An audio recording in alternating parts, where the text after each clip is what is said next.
प्रिय मित्रों, आपको मेरा प्यार भरा नमस्कार। आइए आज हम लोग हरिश्चंद्र जी द्वारा रचित प्रेम माधुरी के दूसरे पद में गोता लगाएं। इसके पहले वाले क्लास में अपने लोगों ने प्रेम माधुरी के पहले पद में गोता लगाया था। आइए आज दूसरे पद में देखें कि भारतेंदु जी क्या लिखते हैं, एक नायिका के किस मनोभाव का चित्रण करते हैं।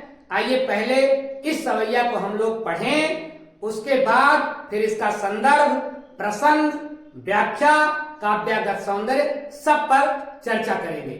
आइए देखें कि हरिश्चंद्र जी क्या लिखते हैं और एक नायिका क्या कहती है, भारतेंदु जी के कलम के द्वारा क्या कहती है। जरा देखें क्या कहता है।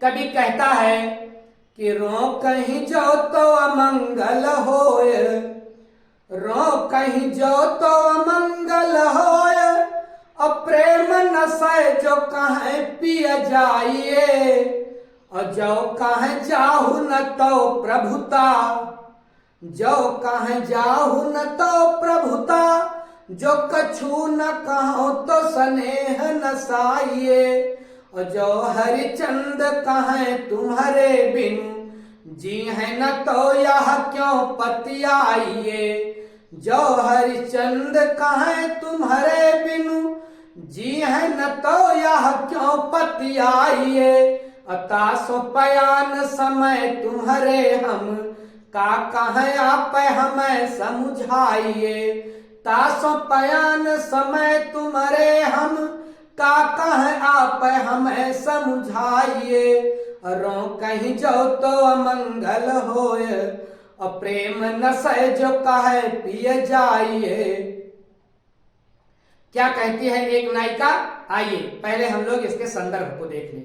संदर्भ में क्या लिखेंगे आप लोग। संदर्भ में लिखेंगे कि प्रस्तुत सवैया हमारी पाठ्य पुस्तक हिंदी के पद्य खंड के प्रेम माधुरी नामक शीर्षक से अवतरित है।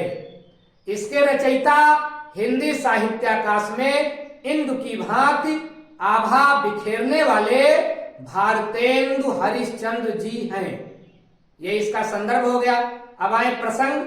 आप लिखेंगे प्रस्तुत सवैया में एक नायिका के अंतर्भाव का चित्रण किया गया है, दुविधा की स्थिति का चित्रण किया गया है, जिसका पति परदेश जाने ही वाला है।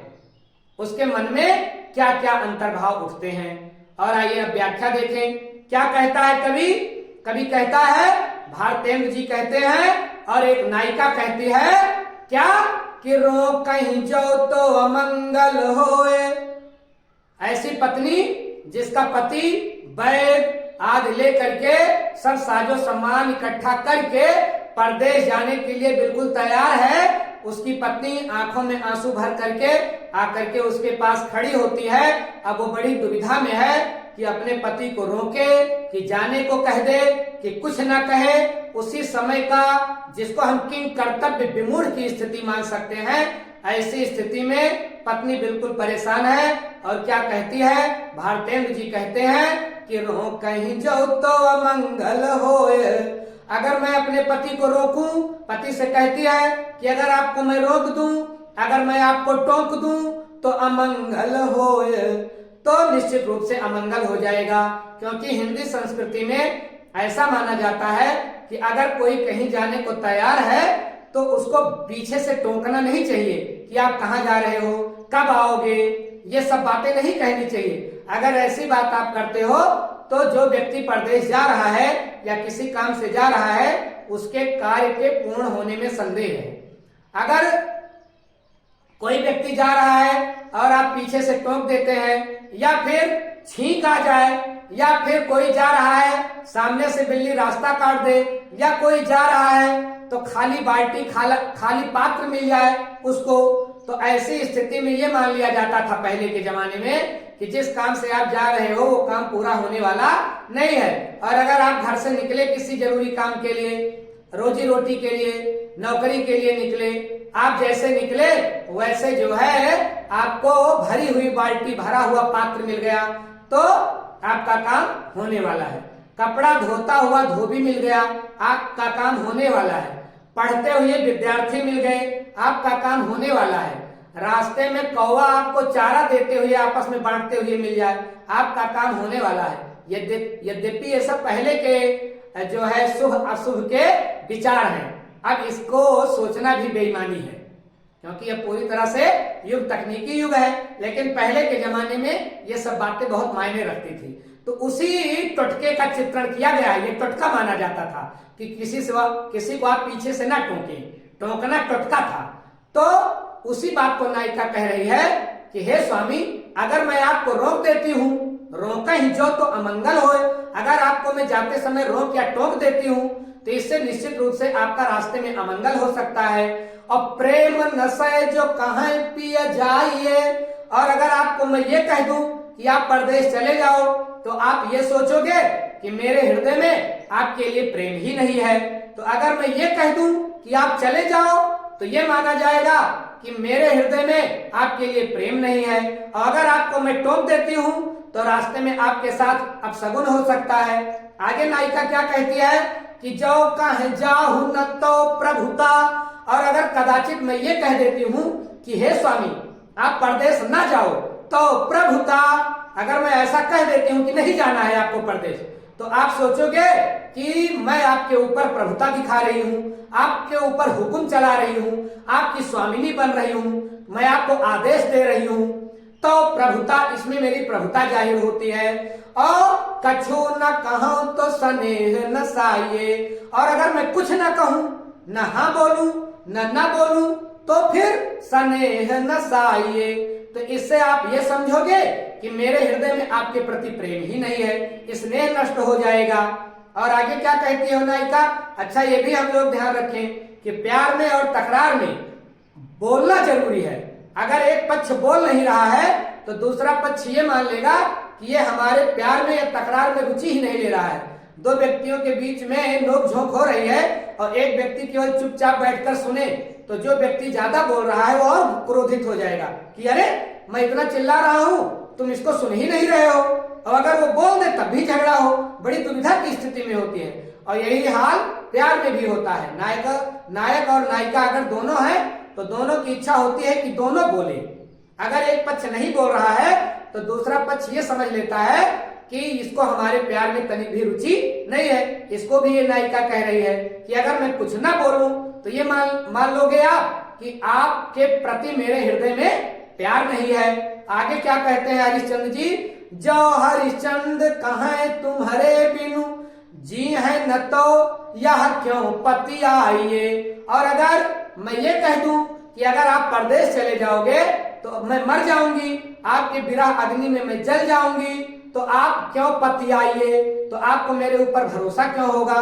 पतियाने का आशय होता है बेटा भरोसा होना। तो आपको मेरे ऊपर क्या भरोसा होगा, क्यों होगा, क्योंकि ऐसे उदाहरण दुनिया में बहुत कम मिलते हैं कि किसी का पति परदेश चला गया हो और उसकी पत्नी मर गई हो। ऐसे उदाहरण मिलते नहीं है। तो आपको मेरी इस बात पर भरोसा होगा नहीं कि आपके जाने से मैं मर जाऊंगी। आगे क्या नायिका कहती है, नायिका कह रही है कि तासो पयान समय तुम्हारे हम, तासो इसलिए पयान प्रस्थान, पयान का आशय होता है प्रस्थान जाने के समय, समय तुम्हारे हम, तुम्हारे जाने के समय, इसलिए हे स्वामी तुम्हारे जाने के समय, तुम्हारे प्रस्थान के समय हम का कहें आप हमें समझाइए। आप ही समझाओ स्वामी, आप ही बताओ स्वामी कि मैं क्या कहूं। जाने को कह दूं तो ये मान लोगे कि प्रेम नहीं है, अगर आपको रोक दूं तो आप ये मानोगे कि मैं आपके ऊपर हुक्म चला रही हूं, आदेश दे रही हूं। और अगर कुछ ना कहूं तो आप सोचोगे कि अब मैं जा रहा हूं तो ये कुछ कह भी नहीं रही है। तो बड़ी दुविधा की स्थिति में हूं मैं, आप ही बताओ कि मैं आपसे क्या कहूं। तो इस प्रकार से ये नायिका कितनी चतुर है कि सब कुछ कह भी दे रही है और कुछ नहीं भी कह रही है। अंत में अपने पति से ये भी पूछ रही है कि आप ही बताइए कि मैं क्या कहूं। तो इसमें बड़ी ही चतुराई दिखा रही है नायिका, सब कह दे रही है और कुछ भी नहीं कह रही है। तो ये इसकी व्याख्या रही। अब आए इसके हम काव्य के सौंदर्य पर आए, काव्यात्मक सौंदर्य पर हम लोग आए। तो हमने आपको बताया है कि काव्यात्मक सौंदर्य को हम दो हिस्सों में बांटते हैं, एक भाव पक्ष, दूसरा कला पक्ष। भाव पक्ष वो होता है जो दिखता नहीं है लेकिन होता है। तो क्या लिखेंगे पहले नंबर पर? पहले नंबर पर आप लिखेंगे कि इन पंक्तियों में, इस सवैया में नायिका के अंतर्भाव का जो है चित्रण किया गया है, जिसमें जो नायिका है वो बड़ी दुविधा की स्थिति में है, लेकिन वो सब कुछ कह भी देती है, सब कुछ कहकर भी ये कहती है कि मैं कुछ नहीं कह रही हूं। मतलब बड़ी चतुराई से वो अपनी बात कह भी देती है और नहीं भी कहती है। और भाव पक्ष में दूसरा क्या होता है बेटा?